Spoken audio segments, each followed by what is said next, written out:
want to fuck Beyonce and Rihanna. We'll see which one of those things happen first.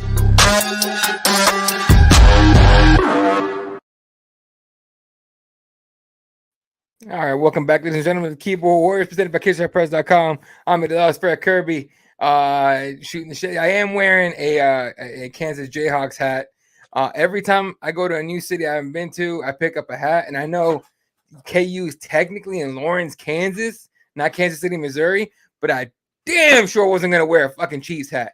So y'all going to have to deal with this, all right? So, but I said I would wear it on the next show, so I'm doing it now. Anyway, post UFC Kansas City, I was in town for that one. It was actually pretty. First of all, it was a dope week. All right, Kansas City got that barbecue for. You been there? No, I haven't. I haven't actually. Dude, barbecue is legit. Like I thought it was all like everyone says their food's good. No, their barbecue is legit. I've never had more barbecue in my life. I'm gonna take like a good like couple month break off that shit because it was delicious. I don't want to fuck it up for myself, but anyway, El Santiago was good, man. What time is it there, man? This dude, he tunes in almost every time. It's pretty dope. UFC Kansas City, right off the top, talking Max Holloway, man. We were actually talking about before the show. We had two different perspectives on this one. Obviously, you would watch on TV. I was K-set for it, which was a crazy experience. And we kind of had two different experiences, right? Yeah, well, okay, yeah. So look, hey, again, man, I've said this before, not to ride your fucking dick, but shout out to you, man. It's so cool to see you at these shows doing this, man. As you know, we started podding together fucking 7-8 years ago. We're both just complete little shit rats with that just fucking sort of had a opinion about the fucking sport, being nervous to do these little YouTube shows. So the fact that you're actually at these shows now and you watched a fucking Max Holloway main event live like that, yeah, of course it would. You know what I'm saying? Like, that's fucking big boy shit, and that's cool as fucking. There's no doubt that the experience in the building is always, you know, we're not going to relate to that. So you can tell us what that was like in just a moment. And quite frankly, everybody's fucking experience is their own. For me, hot take, I thought this fucking fight kind of sucked. Now, as I've gotten older, I have became a bit of a fucking just bleed guy. I'm a bit of a fucking a casual at this point. Mm-hmm. I just and full disclosure, dropping the fourth wall a little bit. I was fucked last night. I got hammered. I drank a half a bottle of fucking fucking whatever the fuck it was. Fucking the vodka the Puffy owns. Fucking for fuck's sake. So I was a little fucking buzzed, man, but I felt like it I don't know, man. This is one of those fights where I'm sure you can go back and look at the X's and O's and the technical capabilities of Arnold Allen and Max Holloway and the boxing and the, you know, if you want to get all fucking fight nerdy about it, I'm sure it was a great fight. Both their faces were fucked up at the end. It wasn't exactly like the worst fight I've ever seen, but it felt like one of those fights where nothing fucking happened. I know that I think that Max won the fight. I'm not debating that, but it was also just one of those fights where, like, what the fuck did he do? Nobody got hurt.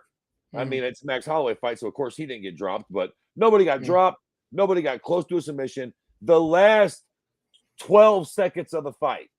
And that I almost feel like such a cunt doing this because Max is a goddamn motherfucking legend, and there's no sort of I don't want to do that at all. Like, Max is fucking Max, and that just is what it is. But I do fucking hate when there's a fifth round. Don't get me wrong, the fifth round I think was probably the best round of the fight in my opinion.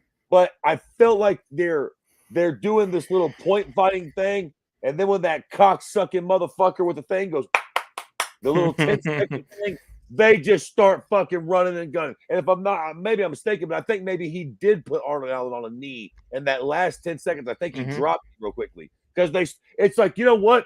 If you fucking pricks would have did that in the first 10 seconds of this round, A, one of y'all would have bit the dust and we would have had a clear-cut fucking winner. And B, I would have enjoyed this fucking fight a little more. I mean, I know it's sacrilege to disrespect anything Max Holloway, and I fucking get it. Out and talking about the fucking transgenders or something, you're going to get fucking torn apart. I didn't love the fight, man. I afterwards I was left wanting. Again, I thought that last 10 seconds was fucking fun. And you know, they got right the fuck after it and started cracking each other. But I just felt like before that it was a man, this is gonna sound rough. And again, I know people are gonna be like, oh man, you what the fuck you talking about, fucking casual.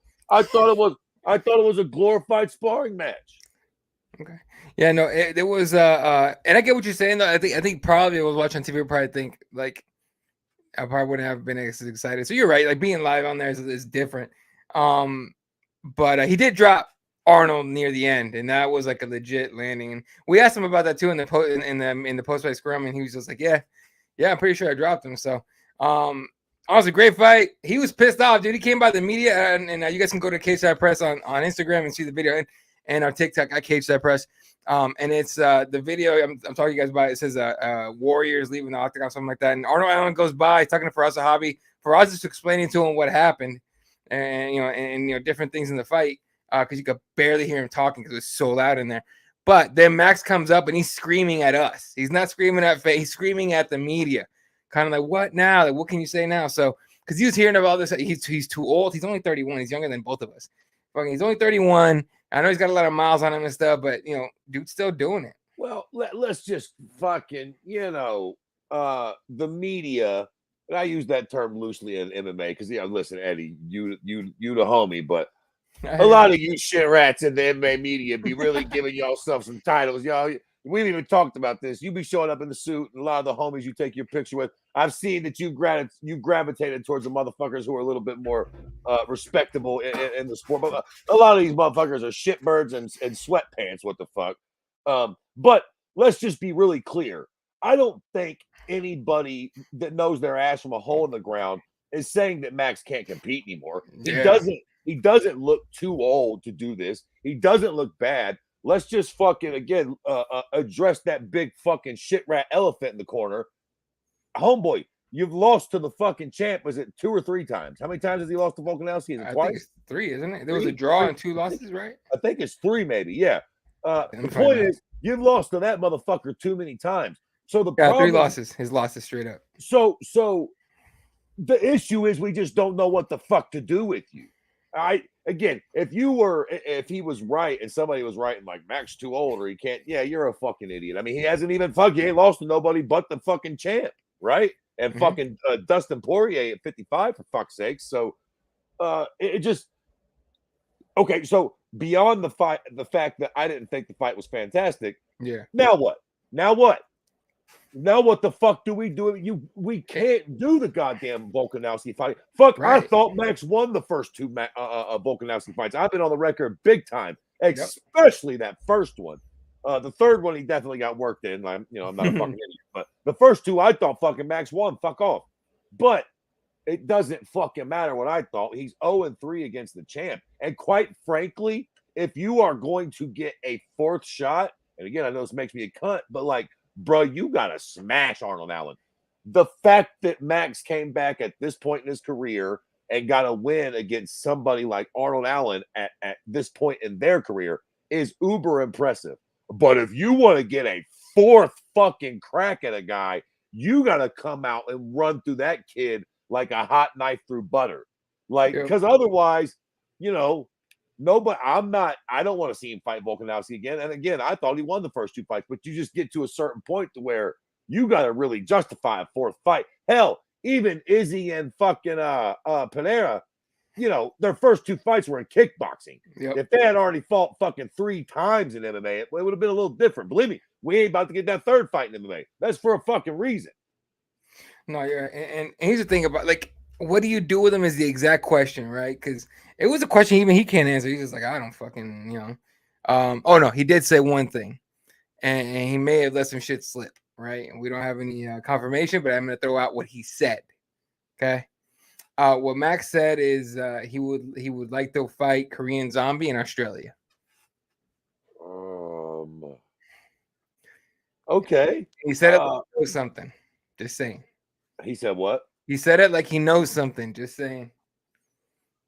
I don't know what he could possibly know.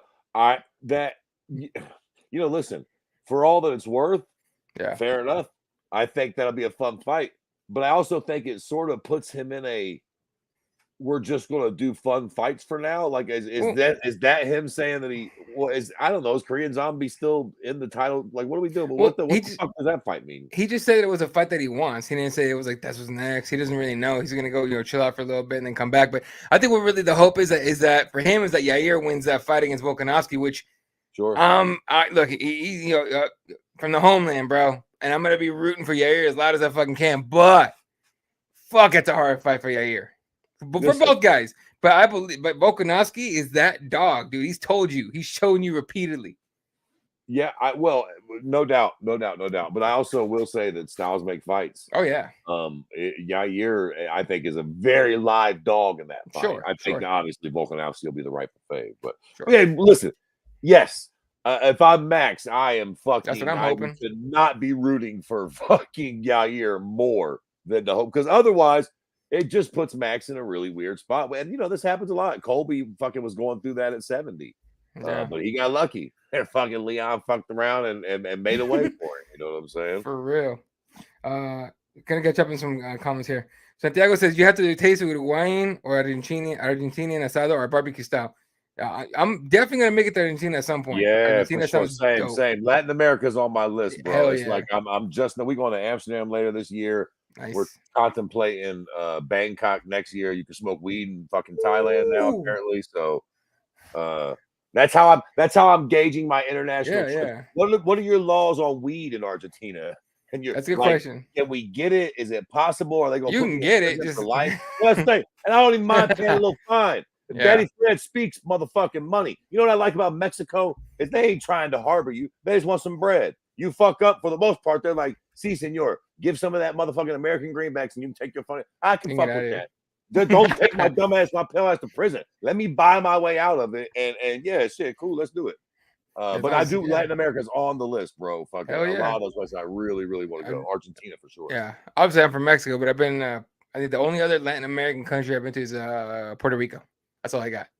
So I definitely want to do. I want to do Argentina, Colombia, Peru, and then on the other side, I want to go to Thailand and the Philippines for sure. And Singapore too, if I could one day. So we'll see. Some more comments here. Max Holloway did his thing. I hear you. Here, fight announcement. He's a good one. Davison Figueiredo was Menno Cape at 125 for UFC 290 in July 8th. That's International Fight Week. Davison Figueiredo is supposed to go up to 35, and he changed his mind. And he's taking on Manel Cap, who his fight fell out, I think, a week or two ago. So, that's a huge step up for Manel. Oh, great fight. It's a huge step up for Manel. So we'll see what happens with that. Here's another strange one. This is starting to make me think that maybe Macy Barber is picking and choosing her way up to a title shot. Okay. Amanda Ribas versus Macy Barber, June 24th. Yeah, maybe. Another one. Amanda Ribas is still that's a tough fight. Yeah, it's a tough fight. It's a tough fight for Macy. Yeah, so I don't know. What's up, Bowie? And then what's the news on Coleman for 288? In fact, we'll tell you right now. In fact, they are talking. So this skips over ahead to what we're gonna talk about later.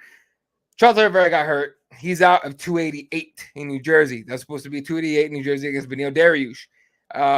There was talk about, can you put Arman and Beneil together? Can you do this or that? Whatever. Nope. They are rebooking Charles Oliveira and Beneil Dariush at 289 in Vancouver, giving him an extra, I think, a month or so to recover and all that. So I'm assuming that means the injury's not that bad, or he'll be ready to go for Vancouver. But that card gets a whole lot better with that fight, because the main event, Amanda Nunes and Jessica Pena. Yeah. Or no, Juliana. Jesus, Pena. Juliana Pena. That's how little anyway. But but I mean, fucking he says right here, Amanda Nunes and Juliana Pena 289. Nobody cares about that fight, dude. We saw the second time what was gonna happen. The second time was what happened. The second time was gonna happen the third time. Okay, so for the first time was the anomaly with that. Like, let's be very I mean, coming off of COVID, not training, hurt, changing this and that, all this kind of shit. Of course, man, it's gonna look like crap. But came back and dusted her. So I don't understand why we're doing the third one. It makes zero sense to me. But the UFC does what the UFC does. Jessica Andrade versus Jan. Ooh, it's a good one. That's no longer the co-main. I guarantee it's Dariush Oliveira. But that's a good fight. I forgot about that one. Right. Josh Emmett versus Leto Poirier for heavy hitters, June 17th. Fun. That someone gonna get at least hurt. 3 times the last time. Oh, talking about Max Holloway and Volkanovski. Last time was a complete blow. I totally agree with that. Right. As long as Volk stays there, he will be a gatekeeper. Exactly the problem. So. Right. Exactly. And he's better than that. I think Max is better than a gatekeeper. But you're right. Like, what the fuck do you do with him? And that sucks almost when you're in a division when you got a gatekeeper that good. Because Arnold Allen would have been a fun new challenger, but now we don't. You know, it sucks when you got a Max Holloway playing Goro, because this cocksucker ain't gonna let you get the Shang Tsung. 100%. That's a great fucking analogy. I think Arnold Allen didn't come in. He didn't come on strong in the fight until later on when he realized he was fucking down. And then he's throwing heavy. He hit Max to the body hard. Obviously you can hear the thuds on TV, but you can hear the thuds when we were sitting. I was like, God damn. And Max is just a tough dude. You know, Uruguay, you can buy it in drugstores, bro. So if you go to Uruguay, it's not Argentina, but Uruguay. If you go to Uruguay, I guess you could buy it in drugstores. Okay. Yeah. Uruguay it is, goddammit. Uruguay, I already pronounced this shit. Korean Zombie can batter by Volk. Yeah, Korean Zombie, dude, that was a weird one, wasn't it? They gave Korean Zombie a title shot out of nowhere. Yeah, I think that was weird. Was hurt, though. I think somebody was hurt. Someone got hurt. And he's like, yeah, I'll take the fight. Why not? Yeah. All right, let's see what else we got on here. Oh, no. That's in Barbosa. Did you see that knee up the middle? Yeah. Okay. Here's the saddest part about this whole knockout, and it wasn't that Billy Q got knocked out. You know Ben Davis? Ben Davis? Yeah. A good friend of mine. Really good friends with Billy Q. And I'm gonna have to fucking dig it out here while we talk, but I'll do it real quick. But he's really good friends with Billy Q, and he actually came into Kansas City on Friday to go to the fight on Saturday, right? So he went to the fight on Saturday, and he was sitting in the front row with Megan Anderson, who's a friend of his. And so anyway, the knee happens, Billy drops, knocked out, and the first thing that I'll sit next to Alex Behunin. The first thing me and Alex do is look behind to see what Ben Davis is doing. And Alex, how dare you, sir? How fucking dare you? But Alex takes this shot and puts it up on Twitter. I felt so bad for Ben. And Ben was like, damn, bro, he could do me like that. He was legitimately hurt. That's his friend, so I get it. But man, Alex put him on there like that. That shit was funny as hell to me. Yeah, that's fucked. We both went over there and talked to him. Be like, hey man, you okay? He's like, yeah, man. But he was like hurt. That's his boy. So, you know. But later on, you know, I think they met up, had a couple beers and shit. So Ben Davis, y'all don't know, he's color commentary. He just or play-by-play. Sorry, he does play-by-play. Fucking a bunch of spots. You're gonna see him in a major promotion one day. The kid is good. He's gonna get there. All right. So everyone keep on hating on it if they want to. That motherfucker gonna keep going. Santiago says Barbosa doing Barbosa things, entertaining as always. That's the thing about that motherfucker. All the mouths he's got, and he's still fun as hell. He's not conservative at all. No, yeah. You got to hand Barbosa that. He doesn't change his style of fighting for nobody. No, a win, a loss, it don't matter. You know exactly what you're going to get with Barbosa. Yep. And then, the funny thing is after the fight, he's talking to Billy after the fight once Billy kind of recovered and everything, and they're like trying to figure out, you know, I think Billy must have asked him what happened. And Edson's telling him, dude, we trained for that shit the whole time. You do this and this, and I was just gonna send a knee, and you did exactly what we knew you were gonna do and knock you the fuck out. Right. And Billy's like, God damn it. He's like, you know, he had that kind of thing, but you know, you just got knocked out, so that's what happens. Your Uncle Tulaba wins, and you know, cool. He stays in the UFC, I guess. Yeah. And very quickly get to fucking. Oh, real quick on this one. It has nothing to do with Rafa. Rafa gets a decision win on that one. Did you see Clay finesse his way onto some mic time? I didn't see it, but I heard about it. I seen Dana White's reaction to it. He's mad. Dana White was like, shit, that wasn't cute, my dude. We're on a tight schedule right here. Ain't nobody fucking playing punk games with you. Bro, when I tell you, we're sitting, and I was in the media room for this one, but we're talking to somebody, and we had just finished a scrum. They were just walking out, and I was like, you know, starting my editing and all that shit to post up against Fourth Wall Shake, folks. Go Cageside Press on YouTube. You see all the shit I did. But I was doing, you know, editing and all that. And I look up, and this dude's taking off his gloves. I'm like, no way, Click Guida's going to retire in Kansas City. There's no way. So DC sees him do this shit, right? After he talks to Rafa, they cut Rafa's time short, right? Because Clay's retiring. Cool. He goes up like, my man, looks like you're about to retire. And he's like, you know, I've been here. I'm in Kansas City. Nah, but I just fooled y'all. I'm in the trade gloves with Rafa right here. But I just wanted to say happy birthday to so-and-so and so-and-so. And that's what pissed off Dana White. Dana, after the fucking at the end of the night, he comes in the media room. We start asking him shit.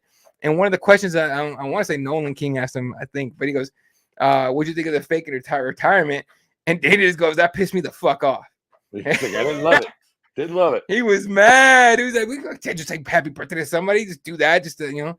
So I'm starting to think that if someone else does this shit, they're gonna ruin it for everybody else. Clay might have already ruined it for everybody, but if someone else does it, I feel like Dana's gonna be like, "All right, motherfuckers, if you don't tell me you're retiring before the fight, and you try to do that cute shit, we're not giving you the mic. I don't give a shit." Yeah, you know what I mean? yeah. So Clay might have fucked it for everybody. Who knows? But that shit was hilarious. Bill Algeo said at the end, he goes, guys, it's been a long and something like that. Made it sound like he was gonna fuck him. It's a fake retirement, and that one that probably didn't piss off Dana, but it was funny as hell because he goes, "But I will never retire in a dump like Kansas City," and the whole place is boo.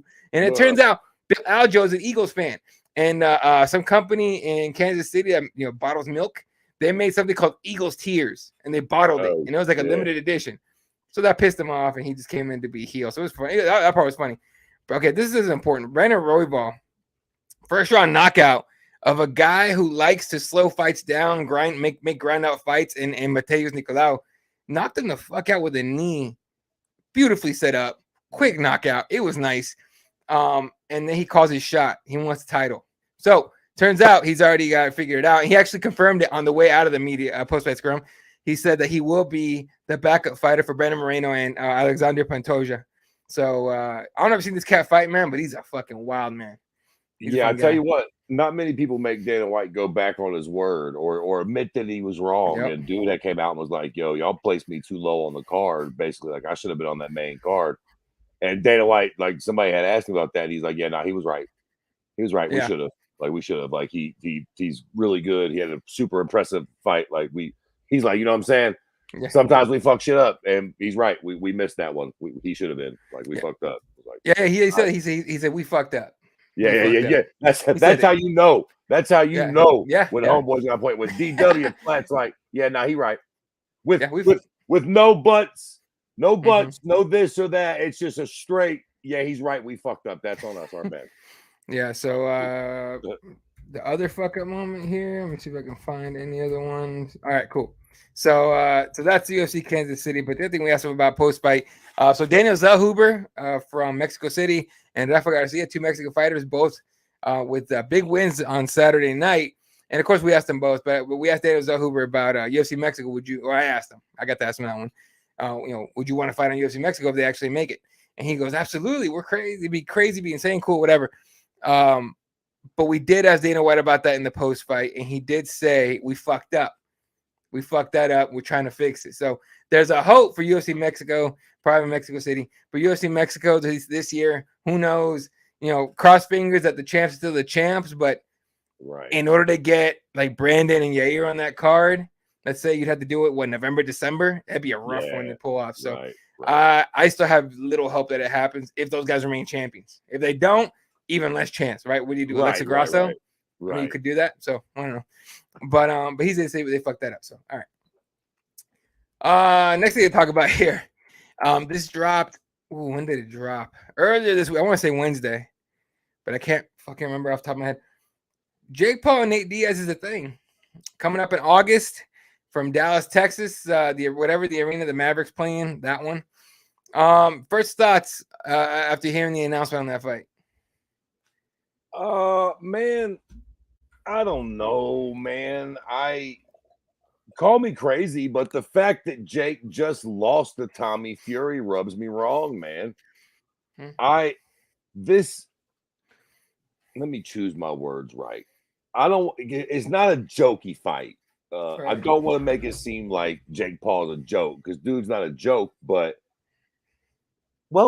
he's not a joke. So with that being said, I feel like he needs to keep winning to merit getting bigger names. Tommy Fury might be a better boxer than Nate Diaz in a boxing ring. He is nowhere near the motherfucking draw or the star that Nate Diaz is. No matter what Nate does in a boxing ring, it's like Michael Jordan playing baseball. he's still bringing tons of fans from MMA. Like Nate Diaz is a real guy. All due respect to Tommy Fury, he's not on a pay-per-view. I've got millions of fans that are actually my fans type shit. Like Tommy Fury's cute. Tyson Fury, Tommy Fury's brother, has that. Actual fans can actually sell 1 million pay-per-views. Nate is actually that guy. Nate can actually sell 1 million pay-per-views across the right person. So, listen, man, am I going to watch? Will it be fun to sort of watch their crews get after?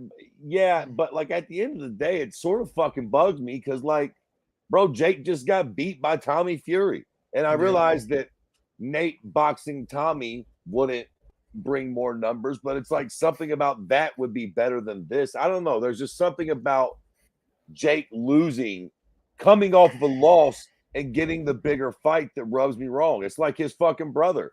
His brother kept losing fights and kept getting bigger fighters. He lost this fight. He lost his way right into a fucking boxing match with Floyd Mayweather. How the fuck do these kids start losing fights and getting bigger fights? That just usually ain't the way this fucking thing works, right? You got to win a fight to get a bigger fight. You don't fucking lose it and then go above that guy. Like, well, fuck it. Fuck it. Who cares that I lost? We're still going to go ahead and move up a ladder and take on the next bigger name. Like, what the fucking fuck are we doing, man? I guess, but that's fucked. Yeah, no, that was so it was a weird announcement. I honestly think so. I'm with you. When Jake lost to Tommy Fury, I was kind of like, all right, are we done? Can we just are we done? Like, I don't want to see Jake Paul stop fighting. No, do your thing, dude. But it's like, are we done giving a fuck about Jake Paul fights? And I gotta hand it to him. The answer's kind of no with the booking of Nate Diaz, because now the intrigue is back, right? But he's always got his fucking leg up. He's always got some kind of attribute over his opponent. He's bigger. It's a 185 fight. Jake walks around 2 fucking something for sure. Nate probably walks around at 190, 185 maybe. Yeah, I don't think he's fought at 185 before. So, not that I remember off the top of my head. But so that's a thing, right? That to me, he's just gonna use his size and all that. He's gonna try and knock him out, which difficult to do is knock out Nate either Diaz brother. And only one guy pulled it off in Josh Thompson. So, and Nick threw the towel on that one. But either way, it's still a draw of some sort. Here's the problem with the fight, though, right? Yeah. It doesn't matter.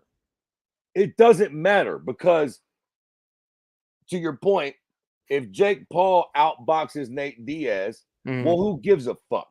Right. Jake, you said your goal was to be a champion in boxing. Well, you outboxed a couple MMA guys, and then you hopped in the ring with an actual boxer who is still ranked like, 137th in the world in his weight division, and you lost.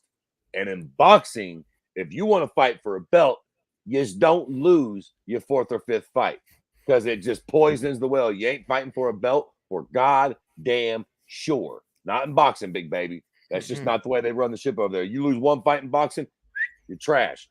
And that's after you've already got a championship belt. You lose your fucking 5th fight in boxing, that's it. So, and for Nate Diaz, the dude just got beat by Tommy Fury. So, I don't really know what's the fucking point of this. If Nate does outbox him, well, that was cute, but again, it already happened. The thing with Jake was he was actually winning. He actually had not been beat. So until he gets beat, he does sort of have this weird mystique. He's actually winning. Okay, he ain't winning no more. He lost. So now what? Nate, you're the one that beat him twice, the YouTube guy? Or then if he beats you, what? You beat the way smaller MMA guy after you lost to an actual boxer, again, who's ranked fucking 372? I know that there wasn't a lot of meaning. They weren't fighting for a belt, but at least when Jake was undefeated, we were fighting for something. Now it's like whoever wins this fight, so the fuck what? Whoever loses it, so the fuck. Who gives a fuck one way or the other? Nate doesn't get a bigger fight if he beats Jake Paul. And if Jake Paul beats Nate Diaz, so what? You better rematch Tommy Fury before you even want to contemplate a bigger fight in boxing. So here's the fun part about that one. is that the other side of the coin on that one is a possible MMA fight in PFL between Jake and Nate Diaz, which if Jake is smart, he won't take that. If he's smart, he will not take that fight. I mean, give him an 0-18 guy. I just don't know what we're doing anymore, man. I mean, yeah, we're fucking around. What would I and whatever, man. If they all get paid good, if Nate gets a big bag for it, I guess whatever. But yeah, it's like at that point, what the fuck are we doing here? Man? Nate is not only getting paid, he's how Nate is. And everyone wants to shit on Nate and Nick or whatever, they're this or that because you don't know, nobody knows them.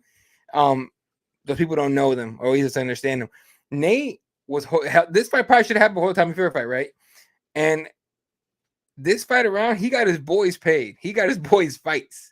Okay, you're gonna see a couple NDA guys on that card. So shit, you gotta hand it to him for holding out for his boys. Well, another thing I'll give Nate Diaz, I don't know exactly what Nate did versus what Francis did. Yeah. But I tell you what, when you talk to fucking DW about those two characters, there's a real different tone. Oh, yeah. Francis is sort of like, ha ha, see you, sucker. Got what you deserve. Doors closed. Fuck off.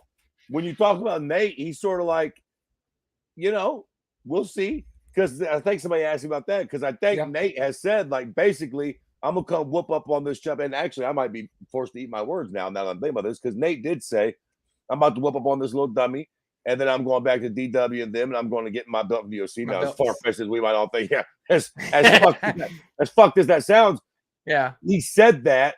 And it got brought up to Dana White. And I tell you what Dana White didn't say was no. He didn't say, no, fuck off, Nate Diaz. We're out of the Nate Diaz. And believe me, if he was, Dana White would have had no problem being like, fuck Nate Diaz. We're not opening the door. He ain't coming back. You can whatever. The fact that Dana White was like, yeah, we always like Nate. We'll take his calls. That basically means, yes, Nate, you go whoop this little fucking Jake prick, outbox the shit out of him. We'll have you back. We'll do the Conor fight. We'll throw you in there with Michael Chan, whatever the case may be. Hell, fucking Nate might fuck around and get a fucking fight with Leon Edwards. You never know. Yeah, shit. I mean, dude, if he gets a fight against Leon Edwards, bro, you could actually sell that. You could sell that. I don't think he comes into it, but no. If the fucker outboxed Jake Paul, do not put it past him getting a number one contenders fight at 170 because he did rock fucking Leon Edwards. Leon Edwards is the champ now. Don't be surprised if fucking Nate signs on the dotted line, comes back and fights a Usman or some shit like that, and at least gets a within striking distance of a title shot. Yeah, I mean, she's a fight against Usman. That'd be fucking nuts. That'd be fucking nuts. All right. The point is money, obviously. I hear that. And the trilogy with Conor must be done. I think the longer we wait, the less we're gonna care, dude. Well, that's true. I think we already don't care. I think we're past it. But if they do it, we'll watch, obviously. Well, one good thing about the fight game, man, you're one good. Conor comes out and dusts Chandler. Nate comes out and dusts Paul. Gets back into the UFC. We're one or two good knockouts away from that trilogy being a bit of a fire starter. Hell, maybe Nate Diaz gets his title eliminator fighting Conor at 170. Yeah, I bet you that'd get y'all's panties wet. But don't think people be up for it. If Conor comes out and knocks out Chandler and says, check this out, UFC, I want to fight Leon Edwards. And your boy Nate just knocked out Jake Paul. He wants Leon Edwards. We're the two biggest earners in the game, period, now that Floyd's gone. Let us fight each other for the opportunity. And yes, all you little keyboard words, but it's fucking ridiculous. Oh, Bilal, remember his name. They'll fucking let Conor and Nate fight for that shot in a fucking New York minute, Jack. Dude, oh man, we didn't ask him anything about Bilal, but Dana's so tired of answering questions about Bilal, dude. This shit's fucking hilarious. It's like obvious too. Listen, the funny thing about Bilal is, and to be fair, Bilal seems like a really nice guy, all things being equal. But this is not new. If you do not fuck people up, finish them, put holes in their face, fucking destroy people, it's going to be a long way to a title shot. Ask John Fitch.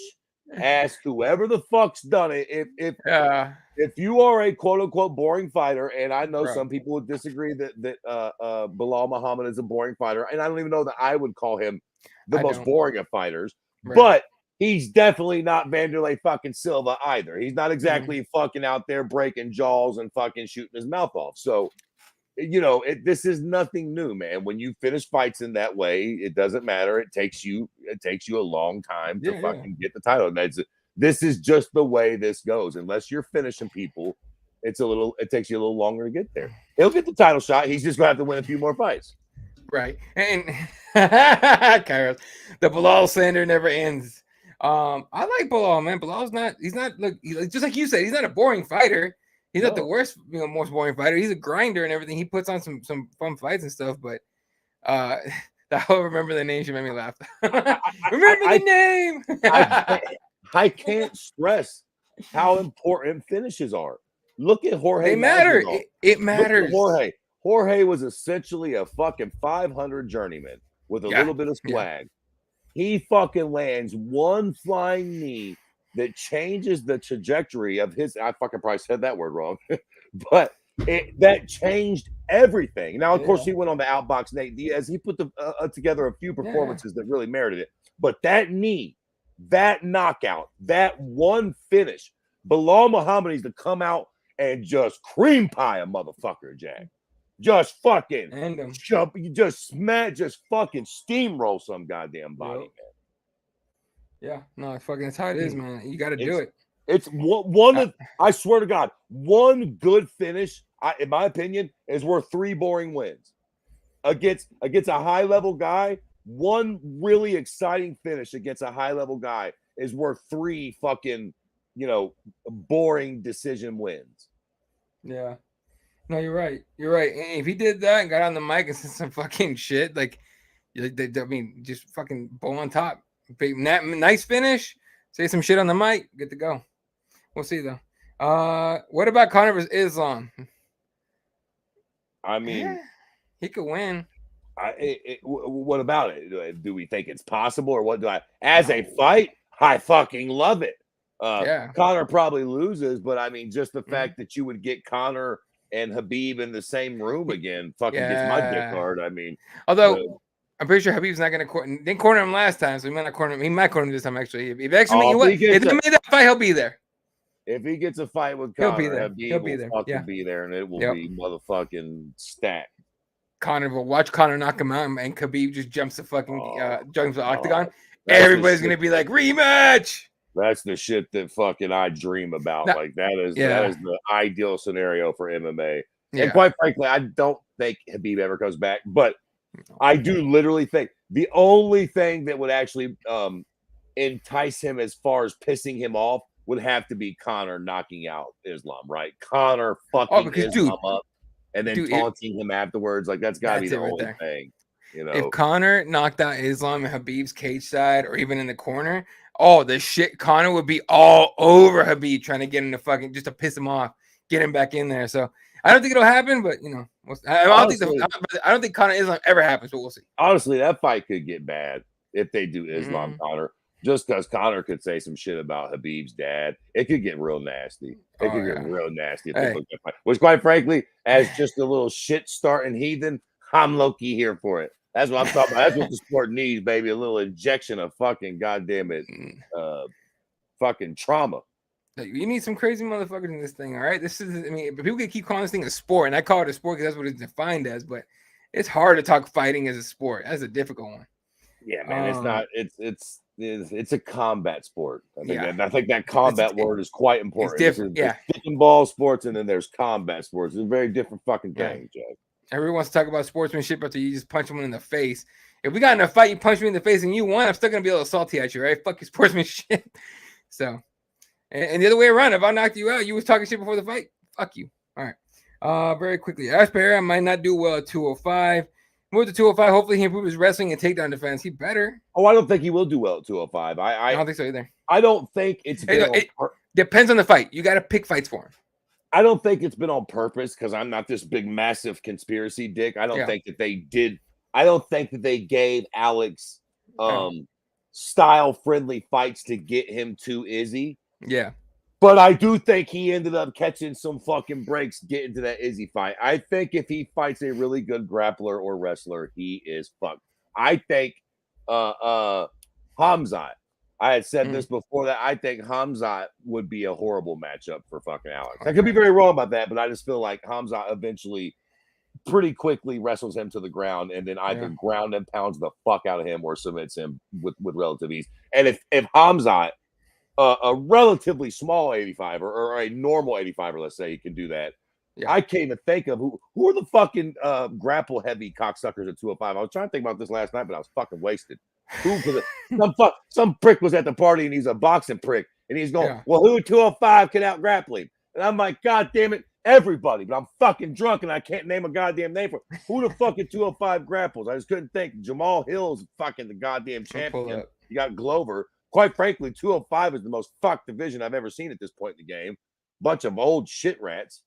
Like you got Ankalaev, I guess, but then that fucking boxing prick wouldn't know who that was. But yes, Ankalaev would definitely wrestle fuck the dog shit out of Alex.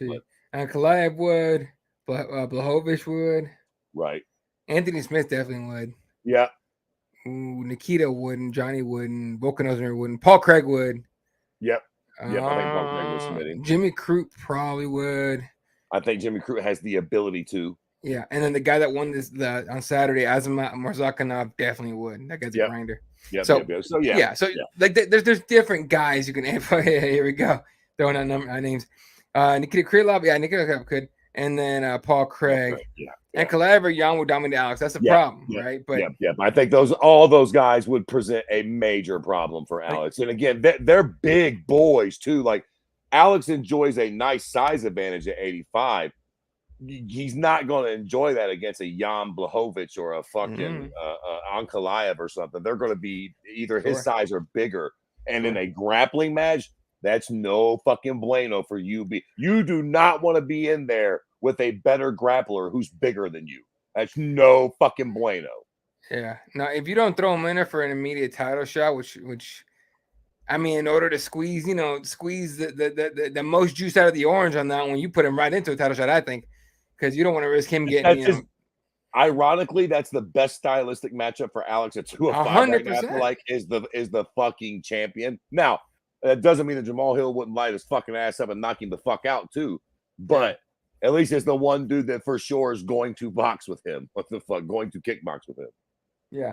No, like I would like to see, if you don't give him a title shot right away, put him in against Rakic, who will stand with him probably, or Johnny Walker, or Prochaska if you really want to do that. But I think you go right to a title shot.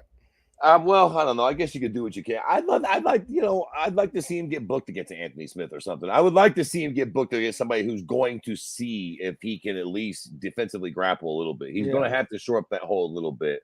So let's just see what happens, because we know he'll compete against somebody that's going to strike with him. We don't know how he'll do, but he ain't going to just get smoked. You know what I'm saying? And even if he does, it'll be like a one-hitter quitter. Like, he's not just going to get trashed in the striking department by nobody. So let's see if he can handle a fucking strong grappler. Look, he goes to 205. If you're Dana White, you hope like hell he wins. He wins the title, and then you do champ versus champ, Izzy versus Alex at 205. But who knows? We'll see what happens. All right, a couple more because we're running out of time here. This is interesting, in more of a ha way than it is a more like a what the fuck than it is anything important. This is happening. Smiling Sam Alvey's back fighting, even though he retired. He's back fighting in a pro heavyweight fight for B2FS 183. I don't know. Oh, Columbus, Georgia. There you go. Columbus, Georgia Convention Center. He's fighting a heavyweight who's 5-12, I believe. So good matchup. Yeah, I'm glad to see Smiling Sam is still out there getting work. Bro, I don't know how much he's getting paid, but it can't be that much, dude. Shit. And then I guess we'll close the show off with a little MMA media drama. Now, I am not at all personally involved. I am just an incredibly entertained spectator, because these are two guys who, have a lot of eyes. One has a lot more eyes, but they got a lot of eyes, so it's funny. It's actually hilarious to see the pettiness go back and forth. But Schmo and Ariel Helwani are back at it again. I don't know. There was some look to me. I think it's probably just Schmo, just like looking for just trying to get clout and shit. But apparently, I don't know if you saw that note he put out on Twitter. He put on this long ass note going at Ariel. He accused him. Now we already knew the story. This is an old ass story of Schmo saying that Ariel gave him a fake email address years ago, and then when he confronted Ariel about it, or he talked to Ariel about it, Ariel was like, "No, it's not my email address." Like he just like. Who knows? The story's all fucked up, but they're going back and forth. Bottom line, like, it's just hilarious to see any kind of MMA media drama because it's not real. It's not a thing. Like Schmo's like fucking. I think he's challenged Ariel to a fight, to a grappling match, to basketball, this and that. Ariel's never bitten on that, right? But a bunch of other dudes who would actually do it have like called Schmo out in crickets. Yeah, listen, it's honestly embarrassing for all y'all. Because it's like everybody is chasing after this person that doesn't want them.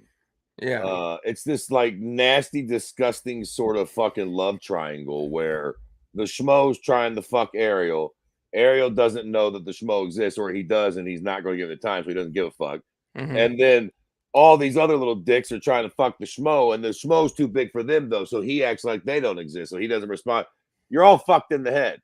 Ariel's fucking the king of the shit, whether we like him or don't. The fucking cute Jewish prick's already there. It is what it is.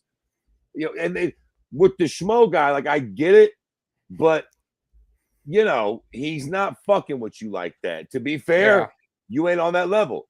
Ariel's beefing with, like, actual fighters and Dana White. And Dana White, that's enough. Dana White, that's enough. Love Ariel or hate him, he's not beefing with the likes of the Schmo. The Schmo's just not that. He ain't on Ariel's level, so Ariel ain't fucking with him. Like, it's just sort of that simple. What the fuck? Like, which at that point, it starts to make the Schmo look like a dick a little bit. It's like, you gave it a whirl, but like he's not responding. He's not fun. Now you just look like a needy broad. You look like a fucking, you look like a needy little a whiny ex-girlfriend that won't just fucking accept the reality and move the fuck on, bro. He ain't fucking with you.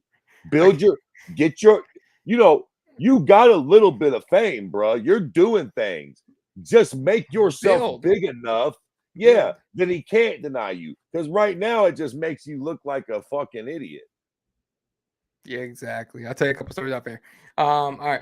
Anything else you want to touch on before we get out of here? No, next weekend, man.